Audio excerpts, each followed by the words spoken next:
Salut, allez, on se retrouve pour une nouvelle vidéo en ce début d'année. D'ailleurs, je commence tout de suite par là. Je tiens à vous souhaiter les meilleurs vœux pour cette année 2022. Ça commence un petit peu difficilement, mais bon, on va garder espoir. On va pas lâcher le morceau. On va enchaîner tout de suite. C'est une vidéo un petit peu particulière. En fait, ça change de ce que je fais habituellement. Vous savez, hein, si vous me connaissez, c'est que je fais principalement sur la chaîne du Sim Racing. Si vous découvrez cette vidéo sur ce drone, c'est aussi une autre passion que j'ai. Et donc du coup, il y a quelques vidéos que j'ai sur la chaîne que je vais mettre ici en haut, la playlist en fait de tout ce que j'ai fait sur les drones. Donc je vais vous mettre ici en incrustation, hop, tout de suite le drone que j'ai acheté. Donc ici le Hitchine Atom RC, je vais vous montrer ici également. Hop, vous allez mieux voir. Il est à l'envers, mais c'est pas grave. Donc, pourquoi j'ai pris ça? En fait, j'avais revendu, je vais vous faire vite fait hein, l'historique, j'avais revendu le DJI FPV suite à plusieurs problèmes, c'est assez compliqué, je vais y revenir, mais j'avais vraiment adoré le côté tout en un et le côté sécurité du drone. Donc je voulais retrouver ça dans un drone bien moins cher, bien moins coûteux lors de crash, et bien moins... Voilà. Le DJI était parfait pour les débutants, mais là également celui-ci il est très intéressant parce qu'il est RTF, donc ready to fly. Voilà, le bundle est complet. Je vais vous montrer un peu tout ce qu'il y a dans le... Je ne vais pas faire un unboxing parce que je l'ai déjà utilisé, mais je vais vous montrer un petit peu tout ce qu'il y a dans le package. Donc qu'est-ce que je pouvais vous dire, pourquoi j'ai pris ça? En fait, je l'ai vu, il était sur Banggood à 350 €, je crois qu'il est peut-être à 400 maintenant, mais il a tout en fait. Donc pour résumer un petit peu, c'est un 5 pouces qui envoie pas mal de watts, hein, c'est assez intéressant. Au niveau du VTX, ça peut aller jusqu'à 500 000 watts. Alors vous savez, on est limité en France à une puissance moindre, mais voilà, 500 000 watts possible. La résolution du casque, il est en 480-272.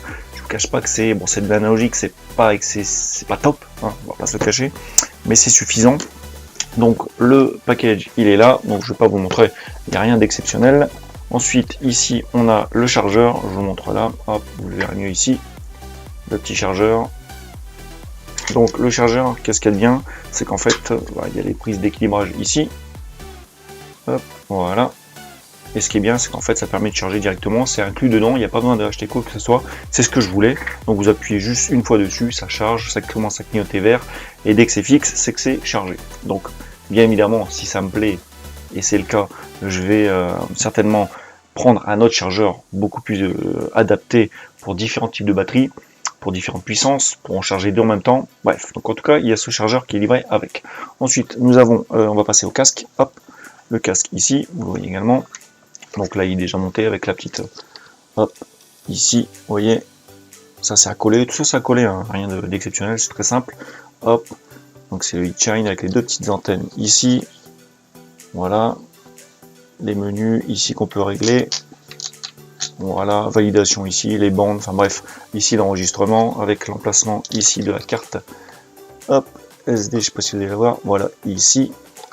La batterie interne également qui se trouve là, qu'on recharge, hop, si je dis pas de bêtises, elle est où, elle est là. Hop. Et puis je crois que c'est tout. Assez confortable, franchement, ça va, il est pas lourd, donc il penche pas trop vers l'avant. L'écran il est comme ça, de toute façon je vous mettrai un autre, voilà, il est comme ça, on peut pas régler l'IPD, on peut pas régler le focus, donc l'éloignement des lentilles, alors on peut rien régler, mais voilà, il fait le taf, c'est vraiment de base, donc on peut pas trop lui en vouloir, c'est prévu comme ça, il fait ce qu'on lui demande, bien sûr à l'intérieur l'image elle est pas super jolie, mais suffisant pour voir ce qu'on a à voir. Ensuite on a la radio, hop, commande ici, pareil, batterie intégrée. Toujours Hitchine. Alors le petit ici pour mettre le tour de cou, les deux sticks. Ici vous allez rigoler. Hop, je sais pas si on va bien voir. Je me suis mis des petites annotations. Pourquoi? Tout simplement parce que effectivement, quand tu es en vol ou quand tu vas pas voler depuis un moment, ça permet effectivement de se rappeler effectivement ce qui est programmé. Donc c'est préprogrammé encore une fois, tout est bindé, il n'y a rien à faire. De base, vous n'avez rien à faire si vous voulez voler directement. Donc ça, c'est intéressant. Ensuite, on passe au drone en lui-même. Voilà. La batterie, hop, l'antenne. Je vais vous faire, c'est vraiment une vidéo pour les débutants, vraiment. Si vous avez l'habitude Ne regardez pas cette vidéo, vous allez rigoler, je vais peut-être dire des âneries. Ici, ça y est pas, ça c'est un support, d'ailleurs merci à Steph si tu regardes la vidéo, on sait jamais, support GoPro ou tout ce que vous voulez. Voilà, je vous montrerai après ce que je vais faire. Ici la petite caméra, une caméra de base, hein, franchement, elle fait le taf, mais c'est une caméra à 20 €, franchement, elle s'est intégrée dedans. De base, on a des petits outils également, avec deux hélices, ici, deux hélices de rechange. Si je peux vous montrer ici, voilà, là, je ne sais pas si vous allez le voir, il y a un peu de terre. Je vais vous expliquer, justement, erreur à ne pas faire. Le drone, il n'y a que ça à dire, il est assez particulier, franchement, léger. Seul problème que je trouve, enfin en tout cas moi, ce que je trouve comme souci, c'est en fait les hélices se détachent pas, ne s'enlèvent pas, enfin, on peut pas l'enlever assez facilement. Alors pourquoi c'est un problème? Parce que pour le transporter, du coup tu peux pas vraiment le mettre dans ton sac à dos, c'est un peu compliqué. Donc voilà pourquoi moi je trouve que c'est un petit problème. Par contre effectivement, ça te permet de démarrer beaucoup plus rapidement ta session de vol, parce que tu le détaches de ton sac et tu démarres tout de suite. Quoi d'autre ici? Je sais pas si vous allez le voir aussi. Hop, le GPS. On vient mettre la lipo ici et on a le GPS qui est juste là. Voilà. Ensuite, on a d'autres. Ici, j'ai tout ici. Hein. Hop, la batterie qui est fournie avec, c'est une 45C 850 mAh. Hop, voilà. Qui fait le taf également. Le truc, c'est ça vous permet de voler 5-6 minutes. Encore une fois, tout dépend de ce que vous faites. Donc ce qu'on va faire, hop, je vais vous montrer vite fait. On va regarder le poids de l'engin. Je vais bien le mettre. Ici, nous sommes à 210 grammes et avec la batterie, hop, 300. Pourtant, c'est la batterie livrée avec, mais voilà, et du coup, on dépasse les 250 grammes. Moi, de toute façon, je l'ai enregistré sur Alpha Tango pour pas avoir de problème. Au moins, comme ça, tout est clair, il n'y a pas de souci. De toute façon, c'est pas fait pour survoler les personnes. C'est pas adapté et c'est pas conseillé. Donc, voilà pour moi ce qu'il en est au niveau de ce drone. Donc, j'ai une première batterie. J'en avais acheté une deuxième également.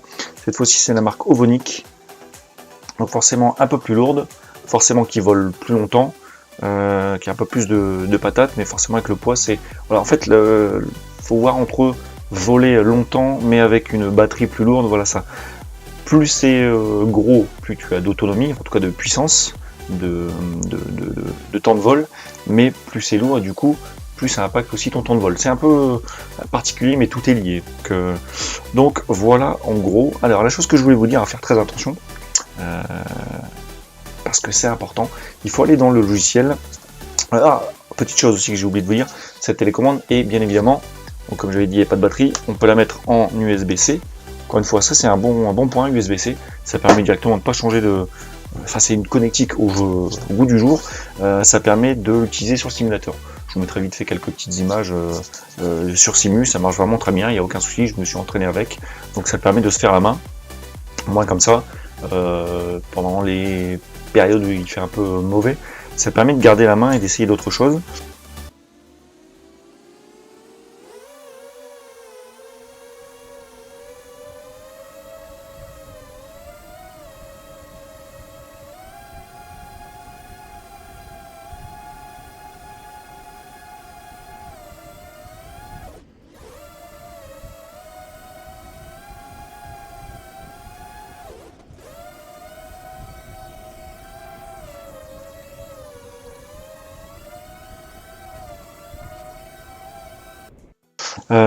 Donc je disais donc par rapport à la petite astuce, je vais aller voir tout de suite sur le logiciel, donc sur Betaflight, si je dis pas de bêtises, oui.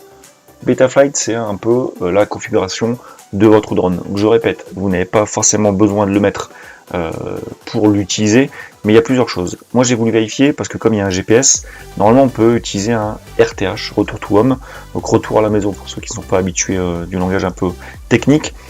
Je le voulais parce que ça me permettait de me sécuriser en cas de problème et j'ai voulu l'essayer. Donc, de toute façon, je me suis un peu renseigné, sauf que de base, il est réglé entre 100 mètres, à partir de 100 mètres. Chose que je ne savais pas, quand j'ai appuyé, alors il était à 10-12 mètres de haut, quand j'ai appuyé sur le RTH pour le tester, j'étais pas à 100 mètres. Et là est l'erreur, c'est-à-dire que les moteurs se sont coupés. Alors pourquoi est-ce que c'est comme ça? Ne me demandez pas. Donc, clairement, j'avais pas su ce qui arrivait. Le drone a chuté de 10 mètres, 10-12 mètres. Il est tombé à plat, il n'a rien eu, donc preuve qu'il est assez costaud, il n'a rien eu du tout.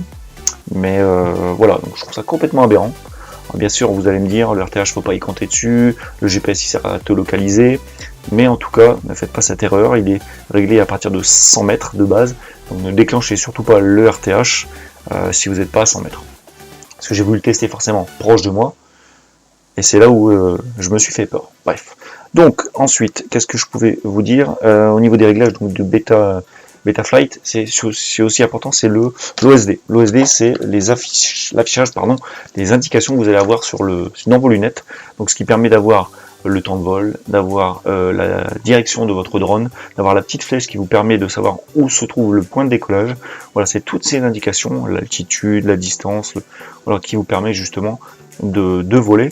Et sur les vidéos que je vais vous mettre de retour écran, l'OSD n'était pas réglé, c'est-à-dire que je voyais pas ma flèche de retour, ma flèche d'endroit du point de décollage, savoir en fait où on se trouve. Et en fait c'est parce qu'il y avait plusieurs annotations qui étaient indiquées sur l'OSD et j'avais pas vu qu'en fait l'ensemble d'indications qui étaient au milieu fait que je ne pouvais pas voir la flèche. Donc là maintenant je l'ai tout bien configuré, il n'y a pas de souci. Il y a plein de tutos sur internet, de toute façon vous pouvez vous renseigner, il y a tout ce qu'il faut. Après si vous ne trouvez pas, n'hésitez pas à me poser des questions dans les commentaires. Il y a vraiment ce qu'il faut sur internet pour se débrouiller sur Betaflight, ça paraît très compliqué. Et encore une fois, il y a quelques éléments où vous n'avez pas jamais touché. Regardez un petit peu ce qui vous intéresse, au moins comme ça, c'est tout fait. Donc ce qu'on va faire, je vais vous montrer un petit peu les deux vols. Donc le premier vol que j'ai pas filmé, c'est le vol d'essai vraiment, le premier vol où effectivement j'ai eu le crash. Donc celui-là je l'ai pas filmé. Les deux suivants, donc la sortie suivante, j'ai volé, j'ai vraiment filmé et j'ai commencé à tourner en mode accro. Alors ce qui est compliqué, c'est de trouver un spot intéressant, un spot où on fait chier personne, parce qu'il faut vraiment en parler. J'ai l'impression qu'on emmerde pas mal de monde malgré le fait qu'on aille dans des endroits autorisés par l'application, autorisés parce qu'il n'y a pas de riverains, il n'y a pas de maison, mais non, il y a des gens, ça les emmerde, donc allez savoir pourquoi. Donc du coup, trouver le bon spot, trouver la météo qui va avec, trouver le temps, trouver tout ce qu'il faut, voilà, j'ai enfin trouvé un créneau. Donc du coup, je vais vous montrer ces deux vols, et puis on se retrouve juste après pour une petite conclusion. C'est parti, bon, on est parti sur le terrain. Allez, donc j'ai trouvé mon petit spot, voilà, il n'y a pas grand monde, pas grand chose, voilà. Du soleil, donc ça c'est magnifique, on va essayer d'en profiter parce que ça va peut-être pas durer.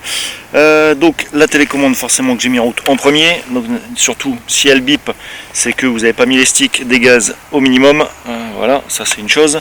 Le petit drone il est, j'espère que vous allez le voir ici, hop, voilà, sur sa station. Donc là je vais attendre un petit peu, pas trop longtemps, mais je vais essayer de regarder dans le casque qu'il ait trouvé ses GPS, parce que c'est assez important, même si encore une fois c'est pas indispensable, je sais pas pourquoi, moi j'en ai pas besoin pour décoller, et pourtant je l'ai pas changé sur l'application, donc voilà, à voir. Donc on attend un petit peu que ça chauffe, on va regarder ce que ça donne. Donc je vais le faire encore une fois avec le mode horizon. Vous voyez ici j'ai mis, alors c'est pareil con, encore une fois je l'ai dit, cette vidéo c'est vraiment pour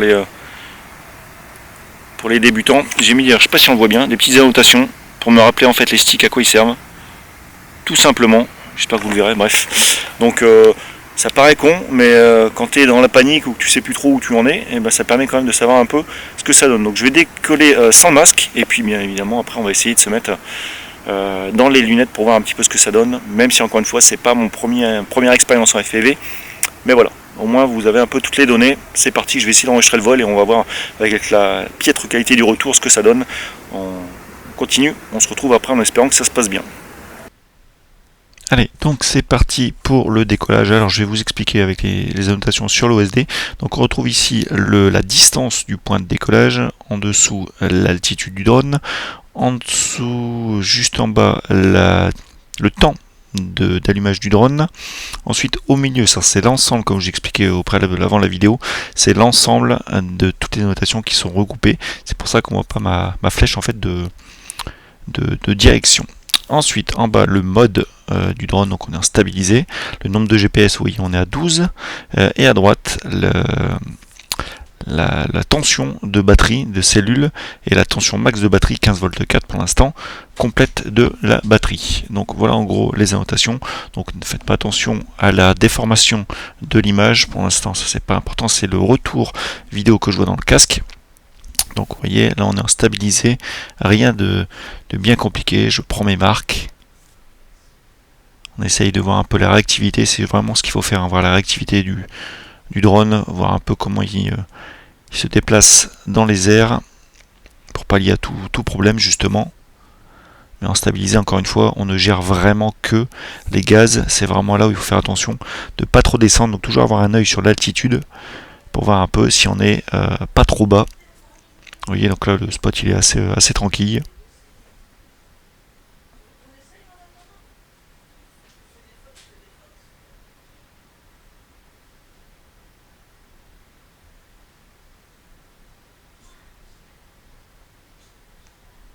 Donc là on vient de choper un 13e GPS. Donc c'est pas grand soleil, donc forcément.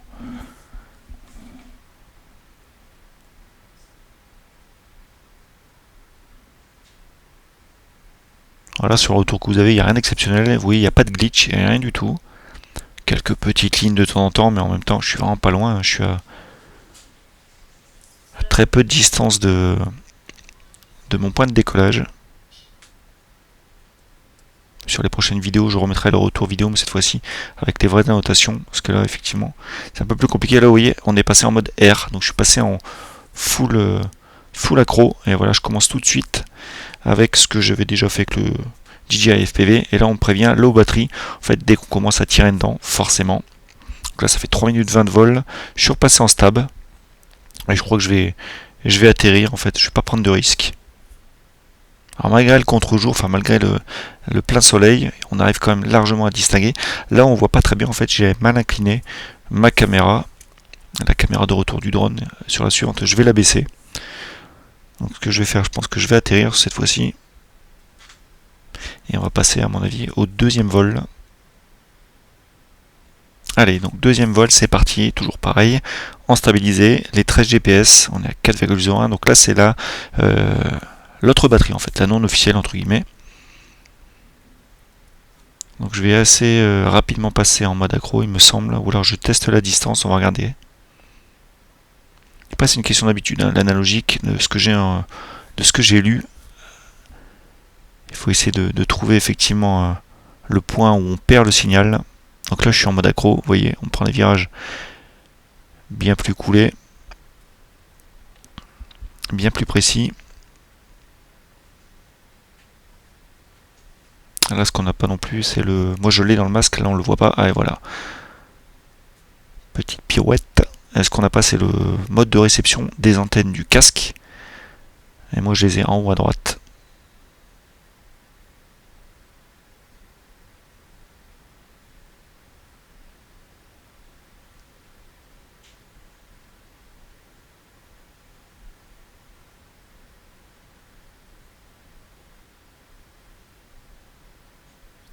Voilà, on prend un peu d'altitude.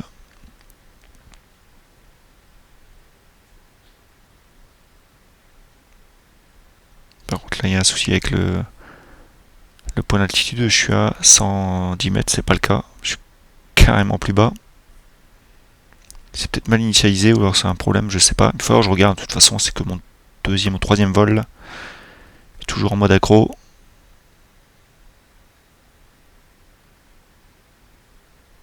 Donc je rappelle, cette batterie est plus d'autonomie normalement. En tout cas, une puissance plus importante. Allez, la petite figure qui va bien pour se faire un peu plaisir et prendre un peu confiance. C'est un peu le but aussi. Alors c'est vrai, encore une fois, des choses que j'arrivais à faire avec le DJI, mais on va les reproduire là et avoir un peu plus de, vu qu'il est beaucoup moins lourd, un peu plus de puissance pour remonter en cas de souci. Encore une petite.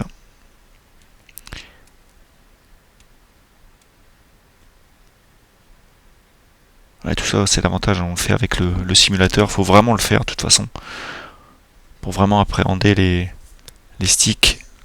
Alors, bien évidemment, le modèle que vous allez avoir ne va pas correspondre au modèle que vous avez, ni au rate, ni voilà.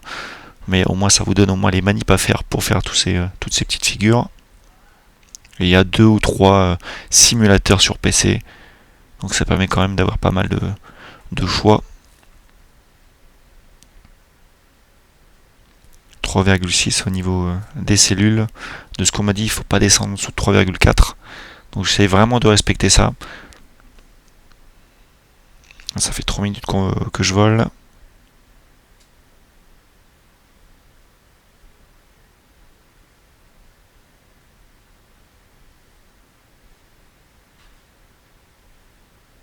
toute façon l'atterrissage je le ferai en mode stabilisé, hein. C'est une habitude que je vais prendre.